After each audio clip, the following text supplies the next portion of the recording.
Ya, silakan, silakan. Assalamualaikum Ustaz Riyadi. Waalaikumsalam warahmatullahi wabarakatuh. Nggih, Sebelumnya saja. ulun ucapkan terima kasih banyak Ustaz karena sudah bersedia diwawancara meluangkan waktu untuk mendengarkan pertanyaan-pertanyaan dari ulun. Nggih, jadi Ya. begini Ustaz, selama mengajar di kelas 8 dan di kelas 9 ini banyak permasalahan yang ulun hadapi. Nah, cuma ulun juga pengen tahu Ustaz, kira-kira ketika pian mengajar di kelas, khususnya di kelas 8 dan di kelas 9, itu permasalahan apa saja yang pian hadapi ketika mengajar di kelas mereka Ustaz? Ya. Oke, terima kasih Pak atas pertanyaannya Ustazah Husna. Ini permasalahan yang saya hadapi di kelas 7 dan 8 itu dalam kemampuan anak mengingat suatu pelajaran, entah itu dalam menghafalnya karena saya bidang Al-Qur'an, yaitu dalam menghafal mereka. Ada yang sudah lancar, ada yang belum seperti itu. Itu permasalahannya dalam kekuatan ingatan itu aja. Itu aja Ustaz ya? Ya, cukup. Oh, gitu. Oke, syukran Ustaz atas jawabannya. Berikutnya Ustaz, kan di pembelajaran Al-Quran itu ya Ustaz ya pastinya ada pembelajaran menulis juga. Nah, kalau dalam pembelajaran Pian itu Ustaz metode apa saja yang Pian terapkan di pembelajaran Pian untuk meningkatkan kemampuan menulis anak? Ya, metodenya tidak, mungkin metodenya tidak jauh-jauh beda dengan yang lainnya. Tapi untuk meningkatkan penulis anak itu pertama harus melihat dulu, melihat bentuk tulisan karena yang dia adalah Al-Quran otomatis beda tulisan dengan entah tulisan itu bahasa Indonesia ataupun bahasa Inggris beda pastinya. Nah, di sana mereka harus melihat bentuk dari tulisan itu tersebut, terus mereka melatihnya per huruf, terus menyambung dan bermacam-macam seperti itu. Nggih, jadi yang pertama tuh mereka harus melihat bentuk tulisannya. Setelah Ya, selebihnya setelah belajar itu Pian ada apa lagi untuk anak-anak kita itu? terus belajar menulis per huruf huruf per huruf supaya mereka terlatih dalam bentuk hurufnya karena setiap huruf hijaiyah itu berbeda-beda. Mungkin pelafalannya beda, terus hurufnya pun berbeda seperti itu. Kalau huruf bahasa Indonesia sama bahasa Inggris kan sama. A ya A, mungkin pelafalan yang beda tapi tulisan sama. Sedangkan bahasa Arab tulisan dan pelafalan pasti beda seperti itu. Makanya mereka dilatih dulu melihat bentuk huruf, yang kedua melatih per huruf, dan ketiga melatih sambung menyambung seperti itu. Itu agar mereka kemampuan mereka menulis itu menjadi lebih bagus, indah dan cepat. Gitu. Dan itu nanti akan berdampak atau berpengaruh pada kemampuan bacaan mereka dan ingatan mereka dalam belajar Al-Quran seperti itu.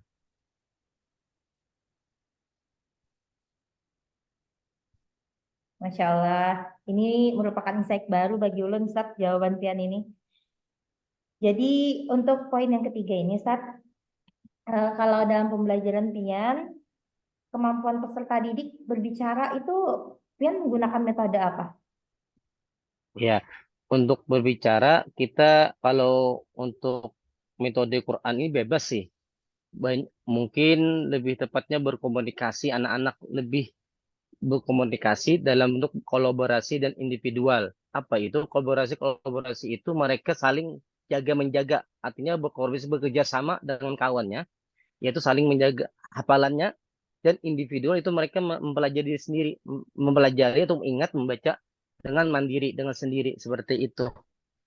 Jadi dengan seperti itu anak akan meningkatkan kemampuan dan saling ada kekompakan, ada mengetahui titik salah atau benarnya seperti itu. Dan mereka bisa saling ibaratnya mengetahui di mana kelemahannya, sampai mana ada kemampuannya seperti itu. Kalau istilah metode itu ada tiga, ada discover based learning, ada project based learning, sama ada problem based learning yang kita memakai Discover, membangun mereka, membangun dengan mandiri mereka sendiri seperti itu. Kan dalam Quran ada problem masalah, mungkin itu Quran yang sangat mudah dihafal. Kemampuan mereka untuk membangun diri mereka supaya mereka tuh betul-betul atau bersungguh-sungguh dalam menghafal, intinya sungguh-sungguh, insya Allah jadi seperti itu. Karena Quran itu bukan suatu permasalahan, tapi suatu anugerah bagi orang mereka yang bersungguh-sungguh. Seperti itu. Masya Allah, Quran itu bukan permasalahan, Saplah, tetapi justru menjawab semua permasalahan hidup kita. Masya Allah. Ya, makanya Discover, Discover itu. Pantas banget nih ya, anu adem kalau melihat guru-guru Quran ngajar nih. Kalau kami yang ngajar kayak penuh masalah semuanya. Insya Allah. Jadi Ustaz, kalau terkait kosakata, kan di dalam Al-Quran itu juga banyak kosakata ya. Apakah ada Ya, kesulitan ketika peserta didik kita itu menghafal kosakata baru yang ada di dalam Al-Quran? Nah, kalau dari Pian sendiri untuk mengatasi kesulitan bagi peserta didik yang dia itu memerlukan usaha yang lebih keras dibandingkan teman yang lainnya untuk menghafal kosakata baru dalam Al-Quran, itu apa yang Pian lakukan, Ustaz? ya. Kembali lagi ke jawaban pertama, yaitu kekuatan ingatan, permasalahannya ingatan mereka kuat atau tidak. Karena Quran itu perlu proses. Karena anak itu, semua anak-anak jangan dinilai dari bodohnya atau pintarnya. Kosakata ini bagi mereka yang suka membaca. Pertama kan ingatnya kosakata itu karena sering membaca, sering diulang-ulang menjadi ingat. Dan mungkin yang pertama, langkah pertama yaitu mereka terus melihat dan membaca dulu, diulang-ulangi sambil mereka bisa dengan sendirinya melafalkannya tanpa melihat. Nah, seperti itu. Jadi dengan cara itu akan mempermudah anak-anak dalam mengingat kosakata Al-Quran menjadi satu ayat yang indah untuk dilafalkan secara secara dihafalkan.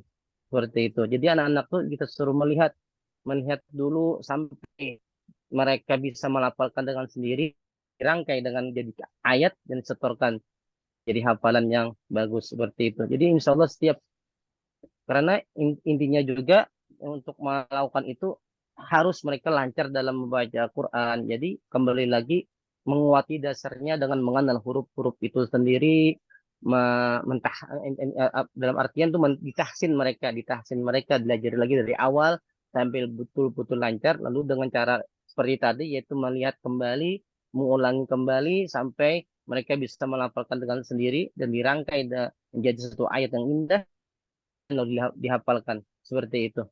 Itu yang pembelajaran terhadap Al-Quran. Masya Allah.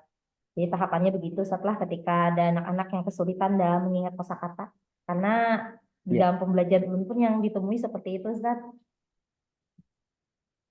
sering-sering anak-anak tuh melihat lah bacaannya, tulisannya. Karena dengan sering melihat, insya Allah mereka ingat. Seperti halnya jalan kita, jalan ke sekolah, pasti kita tahu ketika kita sering melihat ke sekolah ada lobakan, ada posisi tidur, pasti tahu di mana-mananya. Walau sudah sampai gerbang kita bisa mengenal, sebentar lagi ada posisi tidur, sebentar lagi ada lubang segala macamnya seperti itu. Maka karena itu sering melihat dan sering dilewati seperti itu. Makanya kita Pak, guru-guru kita waktu ulun di sekolah mengingatkan sering-sering melihat, sering-sering dilihati, diulangi lagi agar kita ingat seperti itu. Dan itu merupakan mempertajam ingatan kita. Jadi ketika kita mengulang sesuatu pembelajaran, atau itu pembelajaran bahasa Inggris kah, bahasa Arab kah, atau pelajaran lainnya maupun Al-Quran, itu akan mempertajam ingatan kita dan mempertajam pemahaman kita terhadap sesuatu yang belum kita paham ataupun sudah dipaham seperti itu. Masya Allah. Alam. Terima kasih, Ustaz, untuk insight barunya. Nah, berikutnya, Hmm. Ustaz, ini kan kita sudah kurikulum merdeka ya.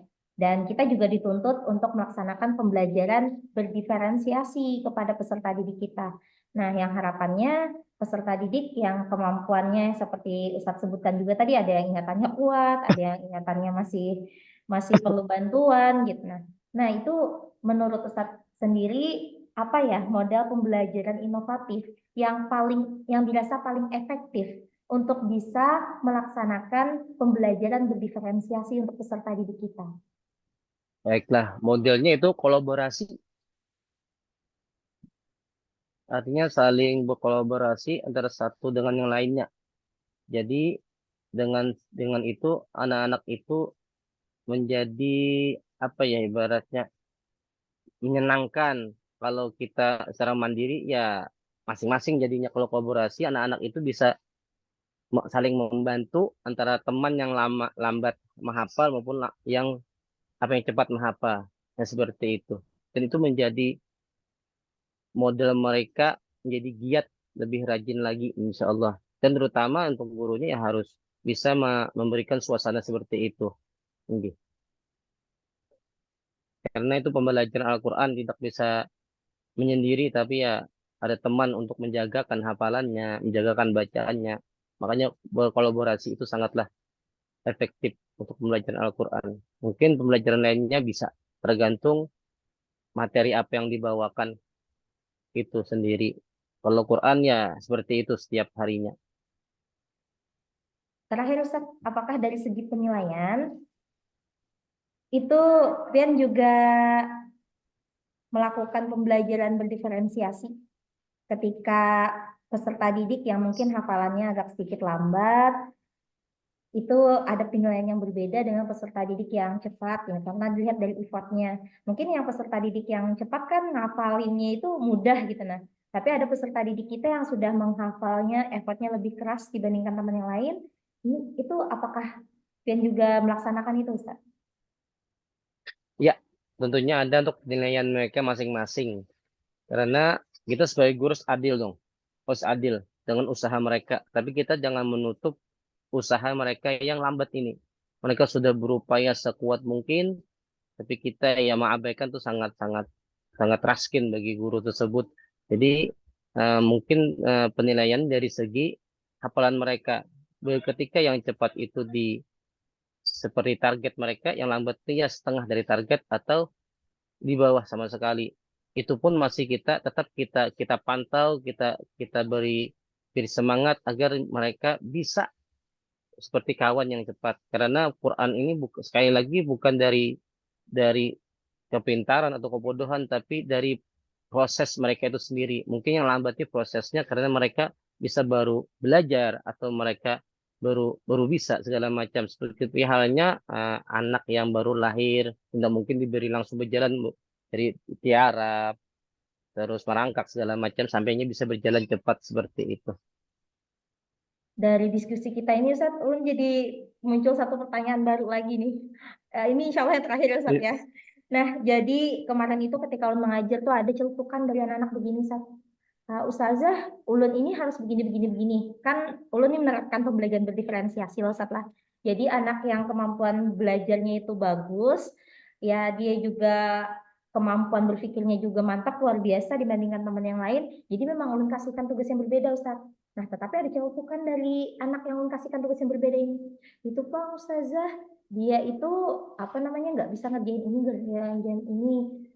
Terus pengen kasih nilai berapa Ustazah? Jadi dari pertanyaannya itu kita bisa nyimpulin gitu Ustaz, ada kecemburuan sosial dari peserta didik yang kita push lebih. Dan kemudian dengan peserta didik yang tadi standarnya kita kasihkan lebih kurang daripada dia. Nah, kalau di pembelajaran Pian Ustadz, untuk mengatasi peserta didik yang seperti ini Pian melakukan apa gitu nah.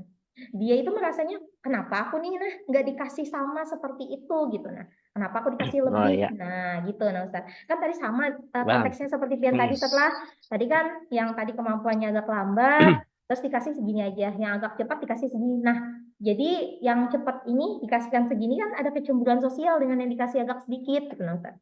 Nah, itu Pian apa yang Nggih. Pian lakukan gitu. Ya, ya paham. Anak itu nalarnya kritis luar biasa.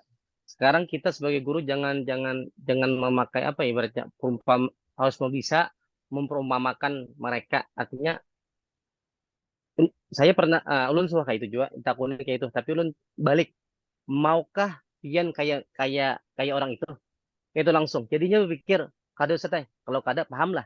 Paham mereka. Artinya eh, ini batas kemampuannya kayak ini. sedangkan Tian seperti ini. Jadi jangan iri dengan hal kayak itu. Seperti halnya Allah memberikan rezeki kepada orang yang mampu, orang yang bisa mengendalikan. Ketika dia miskin, maka anaknya jadi miskin kan loh. Seperti itu. Bisa kita mengkiaskan seperti itu agar mereka itu ibaratnya mengerti bahwa oh aku nih iyalah seperti ini, jadi bersyukur kayak itu. Nah, jadi hal itu kita kiaskan dengan hal seperti itu mau kayak itu, sedangkan kemampuan seperti itu pasti kan anak tuh pikir kada hendak pasti kayak itu berapa kali ulun kayak itu akan mereka kada hendak paham mereka. Jadi setiap kelompok ulun lajari itu pasti ada anak yang kemampuannya di bawah. Jadi mereka ketika mereka sedikitnya Ustaz ya orang ini cipulan nih hendak kan kayak itu. Jadi mereka pikir kada kenapa kada paham loh paham karena mereka langsung sadar oh rupanya aku nih harus bersyukur dengan kemampuanku, jadi aku bersyukur dengan diberikan seperti ini bisa meningkatkan gitu. Nah yang dikit tadi dia harus berusaha supaya jadi orang seperti itu hendak apa yang bawah pastinya menyambut kada hendak itu. Jadi kita bila anak-anak berpikir kritis maka kita harus mengalihkan logika mereka akan kesadaran mereka seperti itu saja. Jadi alhamdulillah anak-anak itu paham, jadi mereka tidak ada saling membuli tapi saling apa ya, respect, memberi semangat, jadi timbul seperti itu. Tidak ada saling merendahkan satu sama lain. Dan kita akan yang akan apa ya ibaratnya mana anak tuh menilai kita menjadi guru yang adil seperti itu. Ya kan?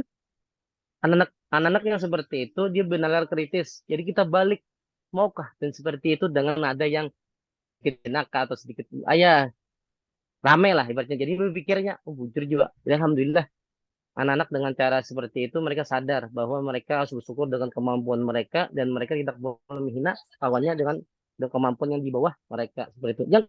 Yang di bawah harus proses berusaha karena mereka itu bukan orang-orang yang apa ibaratnya masih bisa untuk menyamakan tapi mungkin nanti prosesnya lama seperti itu saja. Masya Allah, terima kasih Semuanya banyak prosesnya. Ustadz Riyadi atas jawabannya. Ini merupakan insight-insight baru yang bisa ulun dapatkan dan nanti insya Allah bisa diaplikasikan di pembelajaran ulun Insya berikutnya. Allah. Nggih. Terima kasih Ustadz. Assalamualaikum warahmatullahi Iya. wabarakatuh. Waalaikumsalam warahmatullahi wabarakatuh.